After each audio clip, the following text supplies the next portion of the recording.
Hello everyone, Colin Stuckert here, founder, CEO, Wild Foods Co. Today's quote of the day is, life is 10% what happens to you and 90% how you react to it, by Charles Swindoll. Charles R. Swindoll. It's an interesting last name. What is life? 10%?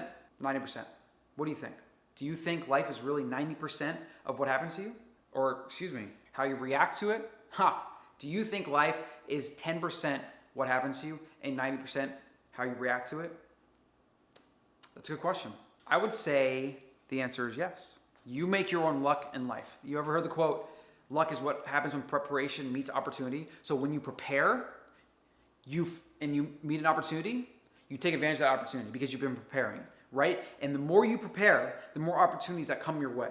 That's an example of how you create your own success, right? I also have this concept of those that are born into affluence, that are, let's say they grow up and they've been given everything they want, well, they've never had to feel what it's like to struggle. They've never had to feel what it's like to really want something, not have it, but learn that if they work for it, they can get it. And that's why you see a lot of kids that are born to wealthy families that are kind of maybe given what they want, free education, trust fund, whatever. They don't really ever go on to change the world, right? Because they haven't had to struggle. And that's a perfect example of how people that make the mistake of thinking that someone that has all this opportunity or has all this affluence or money or privilege or whatever, the idea that they're gonna have a better life as a result. In a lot of cases, that's not the case at all. A lot of times they have a worse life because they've never felt what it's like to grow up with struggle. Struggle defines you. Struggle is who you become. Without struggle, you're an uninteresting person. And what happens is these other things happen as a result of not struggling. You get a lot of feelings of the human mind.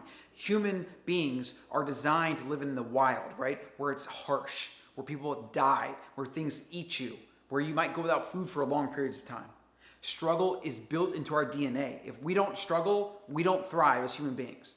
I won't go into all the evolutionary biology reasons why that is, but that's just the way it is. And we can see a million examples of that in anecdotes from day-to-day life, observing people that are successful, observing people that aren't, observing kids born into lower income situations that have risen up, etc. Now, I'm not saying that every kid that's born into a lower income situation that might have a lot of kind of blocking their way, right? Environmental, family, schooling, teachers, whatever. I'm not saying that that's necessarily easy. I'm not saying that that is ideal, right? But in the world we live in today, at least in our country, green is the only color that matters, right? If you can provide value to the marketplace, you can be successful. And that's why it's the ultimate meritocracy in regards to that. Now, again, I don't want to go down the deep rabbit hole of privilege and all these things like that, but anyone that is born to the United States today, especially with the invention of the internet, oh my gosh, like can you imagine being born today and the amount of information you're gonna have access to as a child growing up? You have, I mean, anyone born today is really privileged. I don't care like where you're born, right? Like there is just, so, I mean, with a billion cell phones about to be showing up in Africa and like all the different places around the world that are getting more infrastructure, more opportunity, more access to the internet, limitless information at your fingertips, guys. We are all more privileged than everyone that came before us. Everyone has the opportunity to change their circumstance. If you provide value to the marketplace, right? To an employer, to customers, whatever, it doesn't, nothing else matters. You will win in that instance. And then from there, you can, life take you where you want, right? You get power over your time, you get control over your destiny, etc. And so your life is 10% what happens to you. Like if you're born into a shitty situation, you're gonna have to work hard, right? To overcome that. You might have to work harder than someone else may have. Maybe someone was born middle class and they had certain privileges and they got a scholarship or whatever. Doesn't necessarily mean they're happy, but it might mean they had it easier to make a certain amount of money than you. You might have to work harder to make the same amount of money. That's just the reality of life. This is nature, right? There's no such thing as morality and equality in Mother Nature. It's just survive and don't survive. And some species are more successful, like humans, and some are least successful, like the dodo bird that went extinct. If you want to be successful, you're gonna have to overcome whatever your relative struggles are to get there. And that's just the way it is.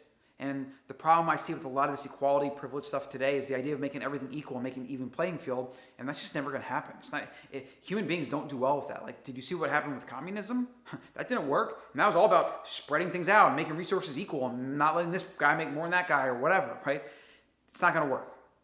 Again, don't want to go off on a tangent, but you got to think about how can you take personal responsibility for your life? Because ultimately, if the goal is to win in life, then you just got to get out there and figure out, what am I doing about my situation? How am I responding to my life? How am I responding to the 10% of my life that is my situation? What am I doing about it? That's the only question you have to answer. And what you see is people, they play the victim, they blame other people, they blame other races, minorities, sexes, whatever. They blame the institutions, the government, blah, blah, blah. It's only you. It really is only you. It's up to you. It's your responsibility. You are your responsibility. Nobody owes you anything. You don't owe anyone else anything, for the most part. Obviously, there's certain exceptions, right? Family, whatever. But you live for yourself. You find out what you value in life. You find out what you can contribute to the world. And the world will reward you. You will determine your life through that 90% of you responding to your environment and responding to the marketplace and responding to whatever you have to respond to. And if you want to play the blame game, you want to play the victim, you're going to end up in the same spot. In fact, you're choosing to respond to your 10% situation with 90% negativity, 90% being the victim, 90% blah, blah, blah. And as a result, you're not going to win. You can gripe all you want and you're not going to win. That's just a truism. We have to kind of accept that. Okay, so I hope this video is useful, guys. A little bit longer than I'd like, but I get fired up on these topics. You can follow me at Colin Stuckert. Shoot me an email if you ever have any questions or comments, info@wayyyyy.co, and slap the subscribe button, jab the thumbs up, and let's get to it. Have a good day. Take some action.